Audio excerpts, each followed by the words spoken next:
21 Japanese stories that reveal the secret of success. Video opening, 30-second summary. In this video, you will discover 21 stories from Japan that reveal a different understanding of success. These are not tales of overnight achievement or sudden fortune. Instead, they show how ordinary people approached work, failure, relationships, and growth with a depth of wisdom that transformed their entire lives. Each story carries a lesson about discipline, patience, craftsmanship, and the quiet power of consistency. As you listen, ask yourself, which of these principles have you been searching for without knowing its name? Which lesson speaks to you most? Share your thoughts in the comments below. Story 1. The Potter's Thousand Bowls. In a small village outside Kyoto, there lived a young man named Takashi who dreamed of becoming a master potter. He had heard of the great ceramicists whose work sold for fortunes, whose pieces sat in museums, whose names were spoken with reverence. Takashi approached the oldest potter in the region, a quiet man named Hayashi, and asked to become his apprentice. Master Hayashi accepted him, but his first instruction confused Takashi completely. "You will make 1,000 rice bowls," Hayashi said. "Only bowls, nothing else. When you have made 1,000, return to me." Takashi expected to learn secret techniques, to be shown hidden methods passed down through generations. Instead, he spent his days making bowl after bowl after bowl. The first 100 were terrible, uneven, poorly centered, thick in some places and thin in others. He wanted to quit. He wanted to try making something else, something more interesting. But he continued. By the 300th bowl, his hands knew the clay without thinking. By the 500th, he could feel the exact moment the clay was ready. By the 700th, he understood that each bowl was slightly different, that the clay itself was teaching him. When he completed his 1,000th bowl, something had changed inside him. He no longer thought about becoming a master. He thought only about the next bowl and how to make it with full attention. When Takashi returned to Master Hayashi, the old potter examined the final bowls. He nodded slowly. "Now," he said, "you are ready to begin learning. The hidden lesson. This is the principle of Kaizen, continuous improvement through patient repetition." Takashi did not become skilled through inspiration or talent. He became skilled through consistency. The Japanese approach to mastery does not celebrate the dramatic breakthrough. It celebrates the person who shows up every day, who repeats the same action with full presence, who understands that excellence emerges from 1,000 small improvements, not one great effort. Reflection for the listener. Think about your own skills. Have you been searching for shortcuts, or have you been willing to make your 1,000 bowls? What would change if you committed to one thing fully for long enough to let mastery find you? Story 2. The Swordsmith's Daughter. In the mountains of Gifu, a swordsmith named Tanaka worked in his forge, creating blades for martial artists and collectors. His daughter, Yuki, watched him every day from the doorway. She noticed something unusual. Her father would heat the steel, fold it, hammer it, cool it, then heat it again. The same process repeated endlessly. Sometimes he would work on a single blade for 3 months. One day, a wealthy customer arrived and demanded a sword in 2 weeks. He offered triple the normal price. Tanaka refused. "A blade cannot be rushed," he said. "If I hurry the process, the steel will remember. It will break when it is needed most." The customer grew angry. "Other smiths can do it faster. You're old-fashioned and stubborn." Tanaka remained calm. "Then go to them," he said simply. The customer left, insulted. Yuki asked her father, "Why did you refuse? We could use that money." Tanaka continued his work, heating the steel once more. "Yuki, when you rush, you disrespect the material, the process, and yourself. This steel will become a blade that someone trusts with their life. How can I betray that trust for money or convenience?" Success is not measured in speed or profit. It is measured in whether you can be proud of your work 20 years from now. Yuki never forgot this lesson. Years later, when she became a teacher, she refused to rush her students through lessons just to meet testing schedules. She understood that true education, like true craftsmanship, cannot be hurried. The hidden lesson. This is the spirit of shokunin, the craftsman who serves something larger than profit or fame. In Japanese culture, a craftsman's honor is tied to the quality of their work, not the speed of delivery. This principle applies to all work, not just traditional crafts. When you rush, you compromise. When you honor the process, you create something that lasts. Reflection for the listener. In your own work, where have you sacrificed quality for speed? What would it feel like to say, "This cannot be rushed," even when others pressure you? Story 3. The Garden of Empty Space. A young landscape architect named Kenji traveled to Kyoto to study under a famous garden designer. He arrived expecting to learn about which trees to plant, which stones to place, how to create beautiful arrangements. Instead, his teacher, Mori-san, took him to a garden that appeared incomplete. "This garden is finished," Mori-san said. Kenji looked around, confused. There were large areas of empty gravel, spaces where more plants could clearly fit, entire sections that seemed bare. "But there's so much empty space," he said. "Exactly," replied Mori-san. "You are looking at the stones and plants. But the garden is not about what fills the space. It is about the space itself." In Japanese, we call this the pause, the interval, the emptiness that gives meaning to everything else. Kenji spent weeks sitting in that garden, slowly beginning to understand. The empty spaces were not lacking. They were essential. They allowed the eye to rest. They created balance. They gave each element room to breathe and be appreciated. Without the emptiness, the garden would be cluttered, overwhelming, meaningless. Months later, Kenji designed his first garden. He filled it with beautiful plants, rare stones, intricate pathways. His teacher said nothing, but Kenji felt the truth himself. The garden was trying too hard. He started removing elements, creating space, allowing silence between the features. Only then did the garden come alive. The hidden lesson. Ma teaches us that space is not wasted time.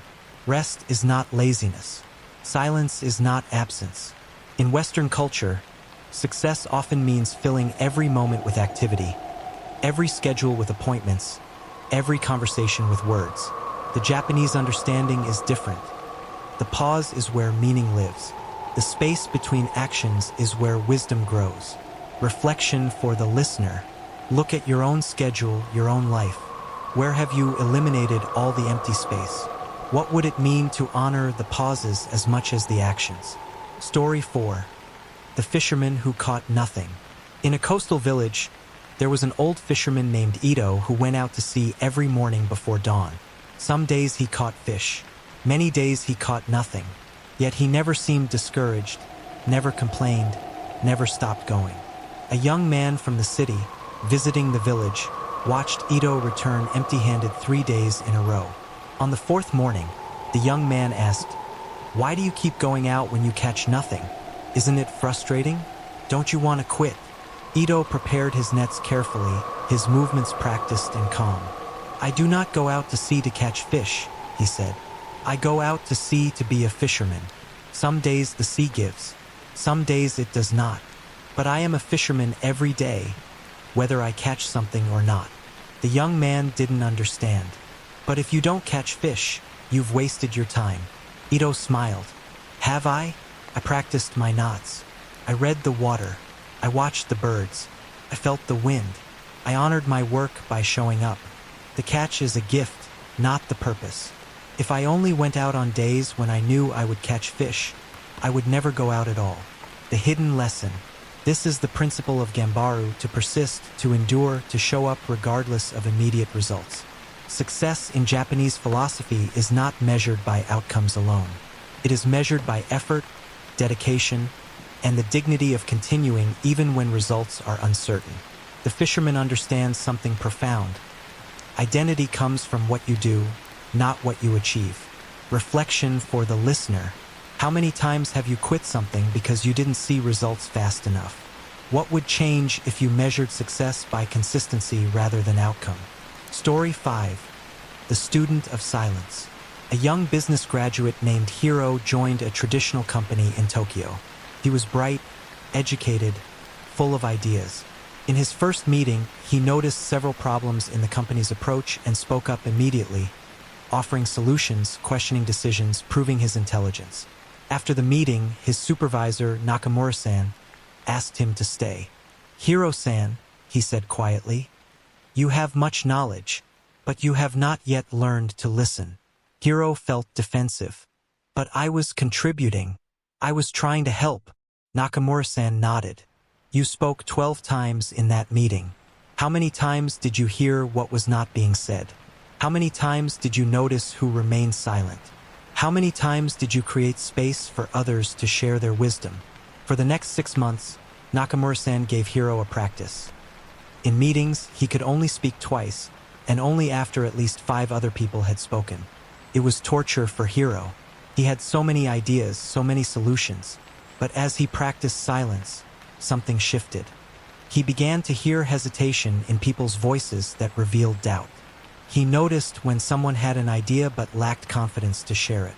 He observed power dynamics he'd never seen before.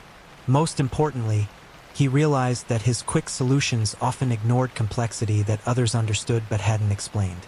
6 months later, when Hiro finally spoke in a meeting, his words carried weight. He had earned the right to be heard because he had first learned to listen. The hidden lesson. In Japanese business culture, silence is not empty. It is observation, respect, and humility. The person who speaks first is not the wisest. They are often the most insecure, needing to prove themselves. True intelligence reveals itself in knowing when to speak and when to listen. This is not passivity. It is discipline. Reflection for the listener. In your last conversation, did you listen to understand or listen to respond? What would you hear if you spoke half as much and listened twice as deeply? Story 6. The Accountant's Ikigai. Sato worked as an accountant in Osaka. His job was stable but unfulfilling. Every morning he felt a quiet dread. Every evening he felt empty. He made good money, had security, and yet something essential was missing. He felt he was wasting his life. One weekend, he visited his uncle in a rural town. His uncle was a schoolteacher, earning far less than Sato. Yet his uncle seemed genuinely happy, alive in a way Sato had never felt. "How do you do it?" Sato asked. "You work so hard for so little money.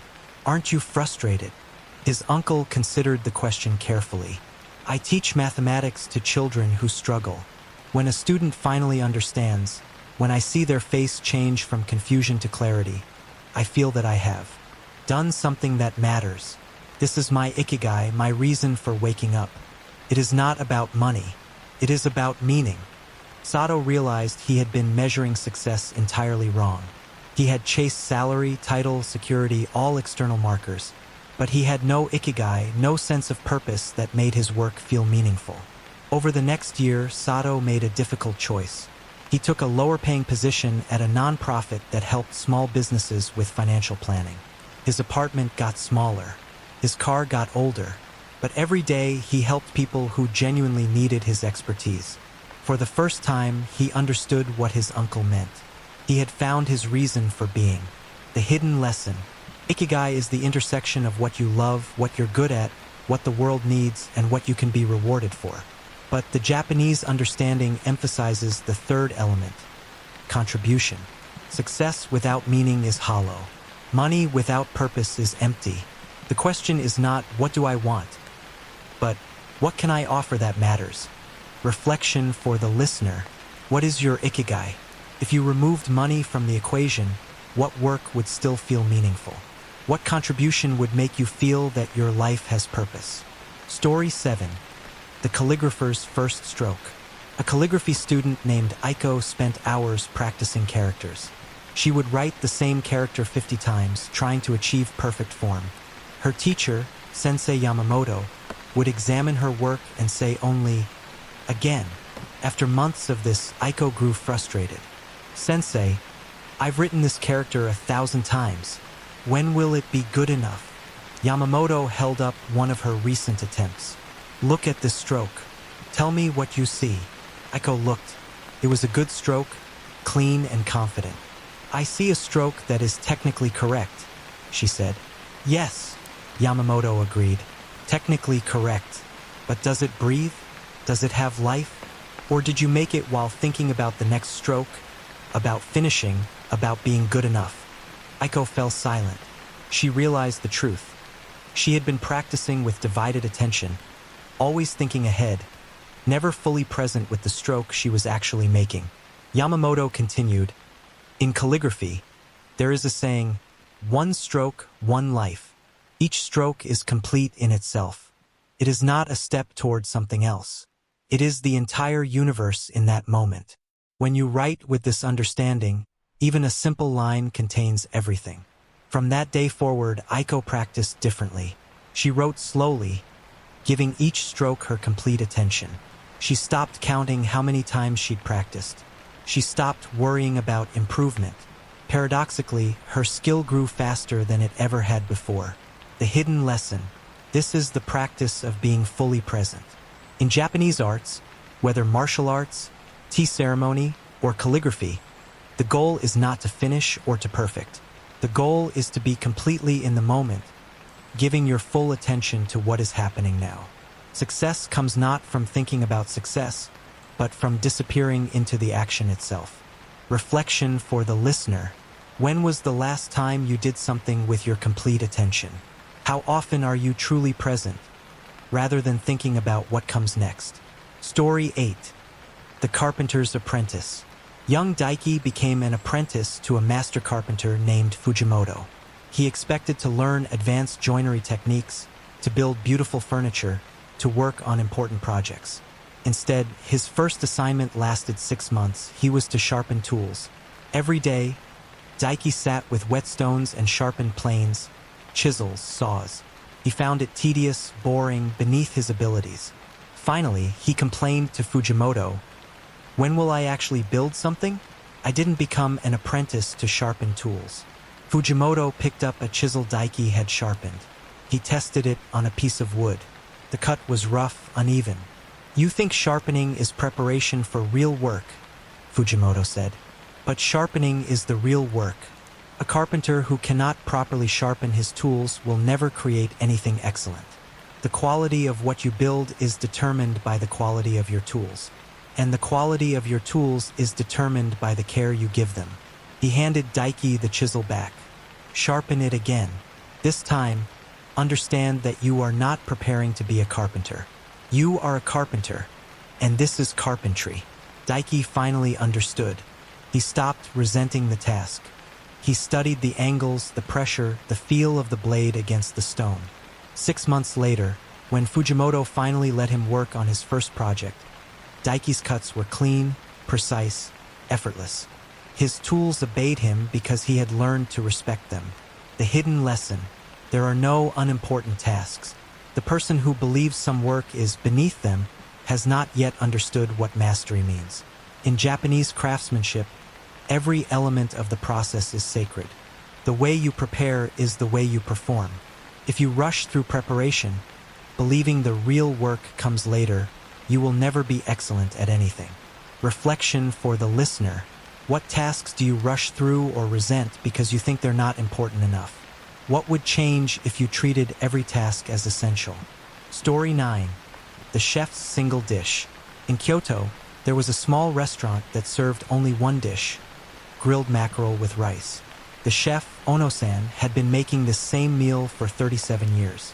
People traveled from across Japan to eat there, despite the simplicity of the menu. A food critic once asked Ono-san, "Don't you get bored making the same thing every day? Don't you want to expand your menu, create new dishes, show your range?" Ono-san smiled while carefully preparing the fish. "Every mackerel is different," he said. "The season affects the flavor. The weather changes the texture. Each fish teaches me something new. After 37 years, I am still learning how to prepare this one dish perfectly. Why would I dilute my attention by making many different things adequately when I can dedicate my entire life to making one thing as well as humanly possible?" The critic tasted the meal. It was extraordinary, not because of complex techniques or exotic ingredients, but because every element was executed with absolute mastery. The rice was cooked perfectly. The fish was grilled at exactly the right temperature. The seasoning was precise. Nothing was overlooked. Nothing was rushed. Ono-san had achieved something rare. He had completely mastered his craft by refusing to be distracted by variety. The hidden lesson. Modern culture celebrates breadth, doing many things, having multiple skills, being well-rounded. Japanese philosophy often celebrates depth, doing one thing so thoroughly that you understand its essence. This is not about limiting yourself. It is about respecting the complexity hidden inside simplicity. True mastery comes from sustained focus, not scattered attention. Reflection for the listener. In your own life, are you spreading yourself across too many pursuits? What would it mean to choose one thing and commit to it fully, not for a month or a year, but for as long as it takes to truly understand it? Story 10. The Runner Who Walked. Haruto wanted to run a marathon. He was not naturally athletic, but he was determined. He created an intense training schedule, running 6 days a week, pushing himself to exhaustion, determined to improve quickly. After 3 weeks, his knees hurt. After 5 weeks, he could barely walk. After 7 weeks, he quit entirely, convinced he wasn't meant to be a runner. His neighbor, Mrs. Tanaka, was 73 years old. She ran every single day, slowly, steadily, without drama. Haruto asked her how she managed at her age. "I'm 40 years younger and I can't even do it," he admitted. Mrs. Tanaka laughed gently. "You're trying to become a marathon runner in 2 months. I'm trying to be a person who runs. There's a difference. You sprint toward your goal and then collapse. I take small steps every day forever. Which approach will succeed?" She explained her method. She started 15 years ago by walking for 10 minutes. Then she walked for 15 minutes. Then she added 30 seconds of slow jogging. She never pushed to the point of pain. She never missed a day. Gradually, her body adapted. Now, at 73, she ran 5 kilometers every morning, not fast, but consistently. Haruto realized his mistake. He had been trying to achieve something. Mrs. Tanaka was simply being someone. He started again, this time with a different philosophy. Gentle consistency instead of intense bursts. 2 years later, he ran his first marathon. 5 years later, he could not imagine life without his daily run. The hidden lesson. This is Kaizen applied to personal growth. Small, continuous improvements sustained over time. The Japanese approach rejects dramatic transformation in favor of steady progress. You do not become excellent by trying hard for a short time. You become excellent by trying gently for a long time. Success is not a destination. It is a daily practice. Reflection for the listener. Where in your life have you burned out by pushing too hard, too fast? What would happen if you reduced intensity but increased consistency? Story 11. The Manager Who Apologized. Takahashi was a department manager at a manufacturing company. One of his team members, Yoshida, made a significant error that cost the company money. In a meeting, the executives demanded to know who was responsible. Everyone expected Takahashi to blame Yoshida. Instead, Takahashi bowed deeply and said, "I take full responsibility. I failed to properly train Yoshida. I failed to create systems that would catch such errors. This is my failure as a manager." After the meeting, Yoshida approached Takahashi, overwhelmed with guilt. "You shouldn't have taken the blame. It was my mistake." Takahashi shook his head. In Japanese companies, the leader accepts responsibility not because they made the error, but because they are responsible for creating the environment where errors happen or don't happen. If my team members fail, I have failed to lead them properly. This is not about being noble. This is about understanding what leadership actually means. Yoshida never forgot this lesson. Years later, when he became a manager, he led with the same principle. Honor upward, responsibility downward. When his team succeeded, he praised them publicly. When they failed, he absorbed the criticism and worked privately to help them improve. The hidden lesson. Japanese organizational culture distinguishes between taitmei, public face, and han, true feelings, but also emphasizes that leaders protect their people. This is not about blame avoidance. It is about understanding that a leader's job is to create conditions for success. If those conditions fail, the leader has failed, regardless of who made the immediate error. Reflection for the listener. Whether you lead a team or a family, do you take responsibility for the environment you create? Or do you blame individuals when systems fail? Story 12. The Gift of Refusal. Yumi was a talented designer who received a lucrative job offer from a prestigious Tokyo firm. The salary was double what she currently made. The position was high profile. Everyone told her it was an incredible opportunity, but something felt wrong. The company's values didn't align with her own. The work culture was known to be exhausting. The projects didn't inspire her. Still, she felt pressure to accept. How can I turn down something this good? She asked her mentor, Kobayashi-san. Kobayashi-san asked her a simple question. If you accept this job, what will you have to refuse? What will you no longer have time for? What will you sacrifice? Yumi thought about it honestly. Her painting, her relationships, her health, her peace of mind. The prestige and money were real, but so was the cost. In Japan, Kobayashi-san said, we understand that every yes is also a no to something else. Successful people know how to refuse things that look good but feel wrong. This is not about being foolish or timid. This is about protecting what matters most to you. Yumi declined the offer. 2 months later, she found a different opportunity, lower paying but aligned with her values. 10 years later, she was still there, still creating work she was proud of, still maintaining the life she wanted. The hidden lesson.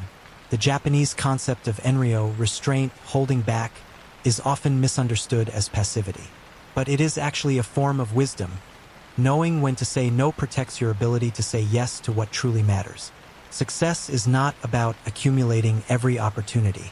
It is about having the discipline to refuse what doesn't serve your deeper purpose. Reflection for the listener. What opportunities have you accepted because they looked good even though they felt wrong? What would it mean to give yourself permission to refuse what doesn't align with your values? Story 13. The Broken Tea Bowl. A wealthy collector owned a priceless tea bowl, ancient and perfect. One day, his servant accidentally dropped it. The bowl shattered into pieces. The servant was terrified, certain he would be fired, perhaps even punished more severely. Instead, the collector called for a special craftsman who practiced kintsugi, the art of repairing broken pottery with lacquer mixed with gold. The craftsman carefully gathered every piece and began the slow work of restoration. Weeks later, he returned the bowl. It was no longer perfect. The cracks were clearly visible, traced in gold. But somehow, the bowl was more beautiful than before. The gold lines told a story. They showed that the bowl had been broken and repaired, that it had survived damage, that it had been cared for enough to be saved. The collector placed the bowl in his tea room where guests could see it. He never hid the damage. The bowl became more valuable after it broke, not despite the cracks, but because of them. The hidden lesson. Kintsugi teaches that brokenness is part of the story, not the end of it. Western culture often tries to hide damage, to appear perfect, to pretend failure never happened. Japanese philosophy embraces imperfection as essential to beauty and wisdom. Your failures, your mistakes, your broken places, these are not something to hide. They are where your gold lines should be. They are proof that you continued. Reflection for the listener. What failures are you hiding, ashamed of, trying to erase? What would it mean to treat them as part of your story, visible gold lines that make you more valuable, not less? Story 14. The Bowing Woman. Every morning at a Tokyo train station, there was a woman whose only job was to bow to passengers as they boarded and exited trains. She stood in perfect posture, bowed at exactly the right angle, maintained complete focus for 8 hours a day. A tourist watched her and thought, what a meaningless job. How boring. How beneath a person's potential. But if you watched carefully, you would see something extraordinary. The woman never rushed her bow. She never became mechanical or careless. Each bow was complete, respectful, fully present. She did not perform this task with resentment or embarrassment. She performed it with dignity. One day, an elderly man slipped while boarding. The woman moved instantly, steadying him, helping him to a seat, ensuring he was safe, all without breaking her calm composure. The man thanked her deeply. She bowed, as she always did, and returned to her position. Later, a journalist asked her, "Doesn't this job feel meaningless? Don't you wish you were doing something more important?" The woman seemed genuinely surprised by the question. "I help people enter and exit the train safely. I show respect. I maintain order during rush hours. How is this not important? Every job is important if you do it with care." The hidden lesson: there are no meaningless jobs, only people who perform their jobs without meaning. In Japanese culture, the idea that some work is beneath dignity is itself undignified. A janitor who cleans with care and attention is more honorable than an executive who works carelessly. The question is not what you do, but how you do it. Reflection for the listener: is there work in your life that you perform with resentment, believing it's beneath you? What would change if you brought full attention and dignity to even the simplest tasks? Story 15. The Architect's Constraint. Suzuki was hired to design a house on a small, difficult plot of land, narrow, irregular shaped, surrounded by other buildings. Most architects would have complained about the limitations. Suzuki smiled. "Constraints," he said, "are where creativity lives." Instead of fighting the small space, he designed upward and inward. He created interior courtyards that brought light deep into the home. He used sliding panels that transformed rooms throughout the day. Every inch was considered, nothing wasted, yet the home never felt cramped.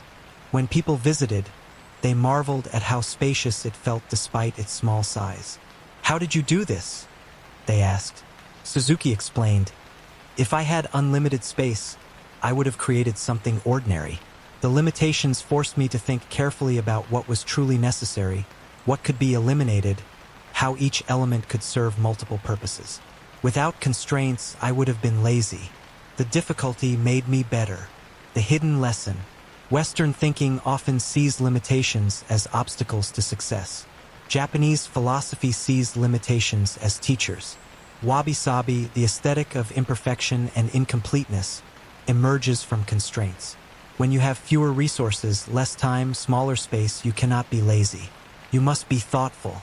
Often, these constraints produce more elegant solutions than abundance ever could. Reflection for the listener: what limitations in your life have you been resenting? What if those limitations are actually gifts, forcing you toward better solutions than you would have found with unlimited resources? Story 16. The Three-Generation Forest. In a mountain village, there was a family tradition of planting trees. The grandfather planted cedars knowing he would never see them mature. These trees would be harvested by his grandchildren, perhaps even his great-grandchildren. The lumber would be used to build homes, temples, furniture. A visitor asked the grandfather, "Why do you plant trees you'll never use? Why do you work for benefits you'll never see?" The old man continued planting, his movements slow and practiced. "My grandfather planted the trees that built my house. I plant trees that will build my grandson's house. This is how we survive. This is how we show respect to those who came before and those who come after." His grandson, watching, asked, "What if I don't want to be a forester? What if I want to do something else?" The grandfather smiled. "The trees are not about forestry. They are about understanding that your life is not only yours. You are part of a story much longer than yourself. Success is not what you achieve in your lifetime. Success is what remains after you are gone." The hidden lesson: Japanese culture emphasizes generational thinking, actions taken for benefits that extend beyond your own life. This is the opposite of instant gratification or short-term gain. It asks you to consider, what are you building that will matter long after you're gone? What are you planting for people you'll never meet? Reflection for the listener: what are you building that will outlast you? What seeds are you planting for a harvest you'll never see? Or are you only focused on what you can consume in your own lifetime? Story 17. The Translator's Humility. Keiko was a talented translator who spoke 5 languages. She worked with international corporations, translated important documents, facilitated high-level meetings. Yet when people praised her skills, she would bow and say, "I am still learning." Colleague found this frustrating. Why can't you just accept a compliment? You're one of the best translators I know. Why do you always deflect? Keiko considered this carefully. If I believe I have mastered something, I stop paying attention. I stop listening carefully. I start making assumptions. The moment I think I am an expert is the moment I stop learning. Humility is not about self-deprecation. It is about staying open.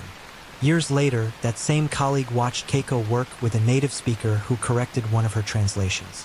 Instead of becoming defensive, Keiko thanked the person sincerely, wrote down the correction, and studied it later.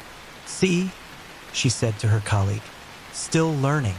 The hidden lesson. Japanese culture values Kaizen experience, but never at the cost of humility. The truly skilled person knows how much they don't know. They remain beginners in their minds even as they master their craft.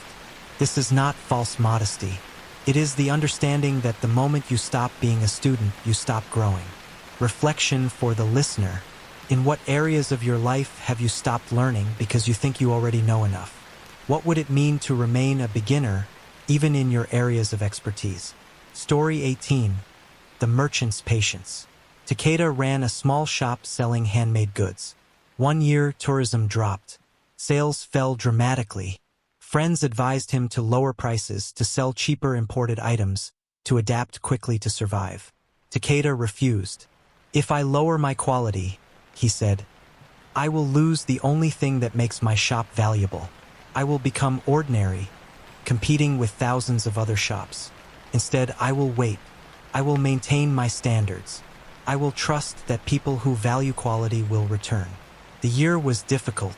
Takeda ate simply, spent little, but never compromised on his products. He continued to source the finest materials, to work with skilled craftspeople, to sell items that would last for generations. Slowly, customers returned. Word spread that his shop had maintained its integrity when others had abandoned theirs. People trusted him more, not less, because he had not panicked. 5 years later, his shop was more successful than before the downturn. The hidden lesson. Nintai, patience and endurance, is not passive waiting. It is active commitment to your principles despite difficulty. Quick adaptation can be wise, but desperate adaptation destroys what makes you valuable. Sometimes the strongest business decision is to refuse to change, to trust your foundation, to wait for the right customers rather than chase any customers. Reflection for the listener. Where in your life have you compromised your values because you were afraid?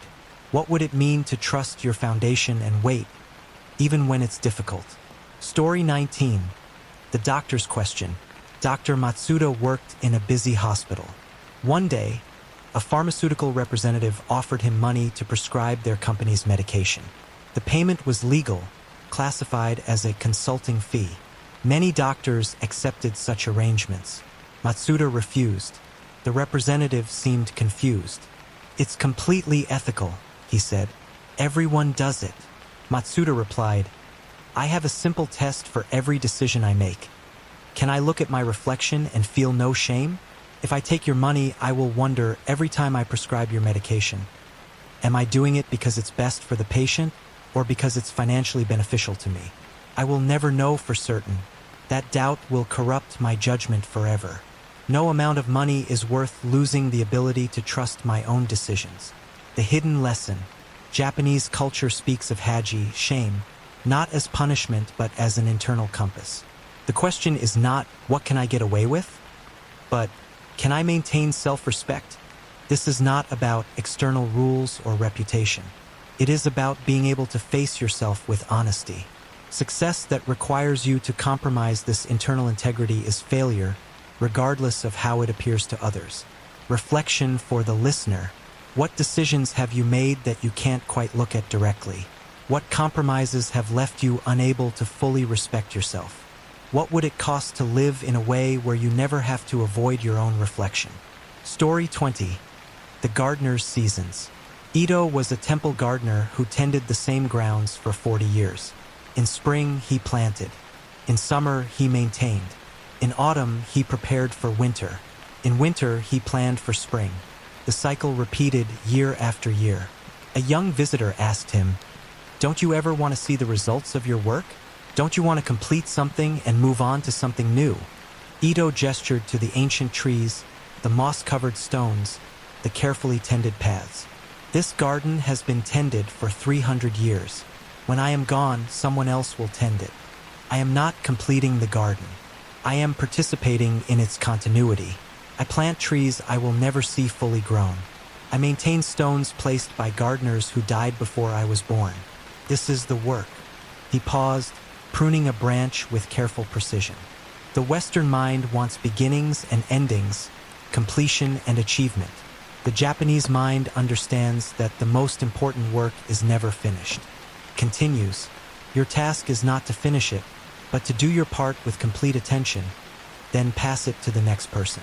The hidden lesson.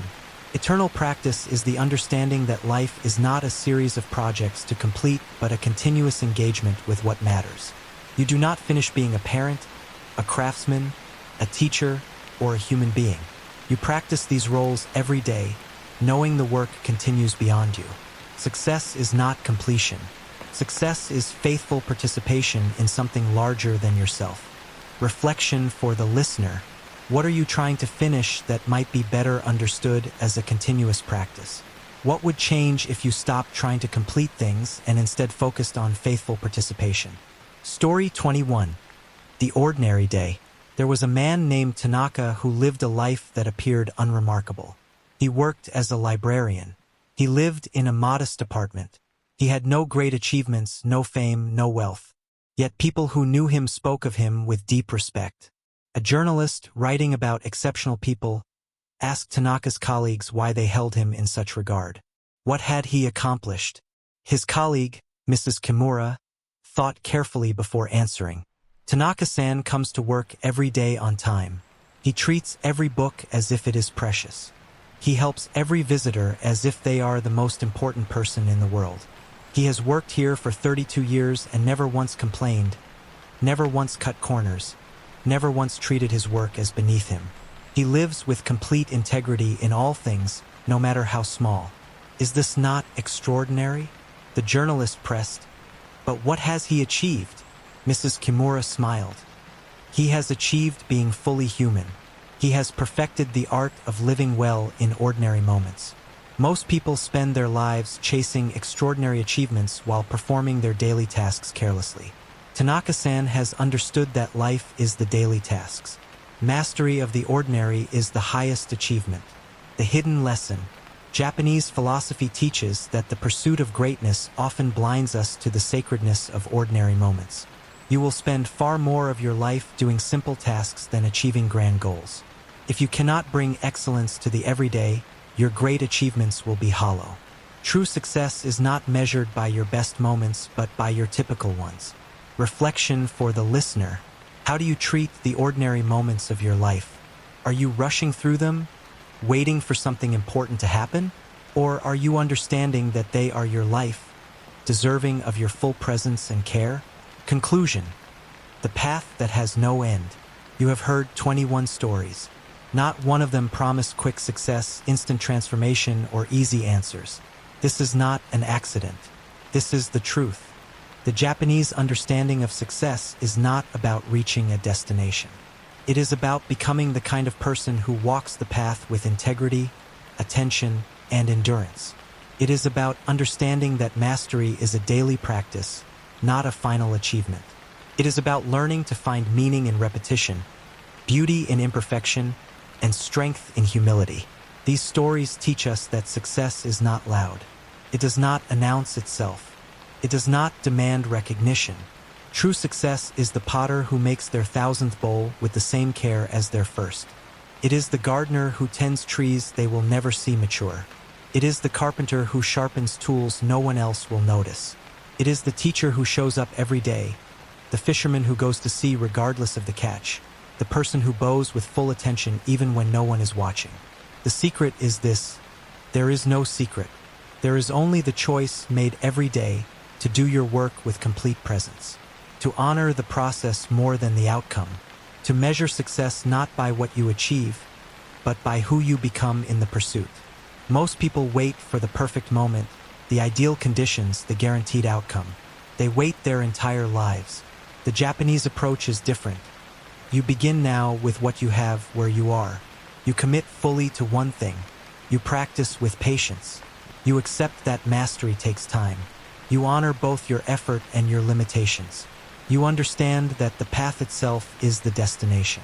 So I ask you this final question, and I hope you will share your answer in the comments below. Of these 21 lessons, which one speaks to you most deeply? Which principle will you carry with you tomorrow when you wake, when you work, when you face the ordinary moments that make up your life? Because that is where your success begins. Not in some distant future achievement, but in how you approach this very next moment. The path is long, but every master was once a beginner who simply refused to stop walking.